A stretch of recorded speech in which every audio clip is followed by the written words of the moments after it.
सुंदर, अप्रतिम, मनमोहक सौभाग्य अलंकार मंगळसूत्र महोत्सव 100% जीएसटी फ्री.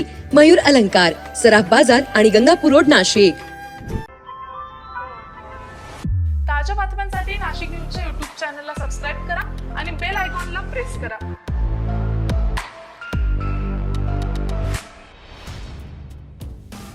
यंदाच्या महापालिकेच्या वार्षिक अंदाजपत्रकात पाणीपट्टी अगर घरपट्टीत कुठलीही दरवाढ केली जाणार नसल्याचे संकेत आयुक्त मनीषा खत्री यांनी देत नाशिककरांना नववर्षातील गिफ्ट दिलाय. नाशिककरांवर करवाढ लागली जाणार असल्याची चर्चा होती, परंतु मनीषा खत्री यांनी या चर्चांना पूर्णविराम देत सद्यस्थितीत करवाढ करणार नसल्याचं सांगितल्यानं काहीसा दिलासा मिळालाय. महापालिकेचे अंदाजपत्रक पुढच्या काही दिवसात महापालिका आयुक्त मनीषा खत्री सादर करणार आहेत. त्या दृष्टीनं विविध विभागांकडून तयारी सुरू करण्यात आली आहे. सोमवारी मनीषा खत्री यांनी अधिकाऱ्यांसमवेत काल चर्चा करत बैठक घेतली.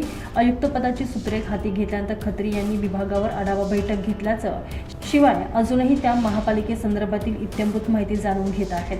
महापालिकेनं 2009 पासून पाणीपट्टी घरपट्टीची दरवाढ केलेली नाही, त्यामुळे महापालिकेला याचा फटका बसून आर्थिक नुकसान होत असल्याची भावना प्रशासनाची होती. सरसकट करवाढ करण्याऐवजी ती टप्प्याटप्प्यानं करावी यावर प्रशासनाचं मंथन सुरू होतं. आयुक्तांनी पाणीपुरवठा विभागाची बैठक घेतली असता त्यावेळी गेल्या 15 वर्षापासून पाणीपट्टी दरवाढ झाली नसल्याचं आयुक्तांच्या निदर्शनास आणून देण्यात आलेलं होतं. त्यामुळे करवाढीवर काहीतरी निर्णय होईल अशी शक्यता वर्तवली जात होती. म्हणून महापालिका प्रशासन पाणीपट्टी दर वाढवणार का याकडे सर्वांचं लक्ष लागलेलं होतं. मात्र करवाढ केल्यास नागरिकांच्या रोषाला सामोरं जावं लागू शकतं. ते सध्याच्या घडीला परवडणारं नसल्यानं प्रशासनाने यावर निर्णय घेतलेला नाही.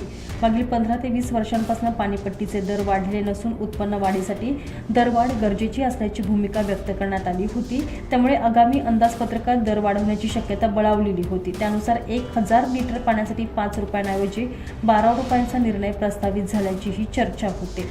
तर राज्यात सध्या महायुतीचं सरकार आहे, त्यातच जर करवाढीचा मुद्दा हाती घेतला तर नागरिकांच्या रोषाला सामोरं जाण्याची भीती आहे. त्यामुळे करवाढीवर फुली मारल्याचं बोललं जात आहे. विशेषतः वर्षभरापूर्वी तत्कालीन आयुक्तांनी पाणीपट्टी दरवाढ प्रस्तावाला मान्यता दिली, परंतु राजकीय दबावापोटी हा प्रस्ताव रद्द करावा लागलेला होता. Bureau report, Nashik news, Nashik.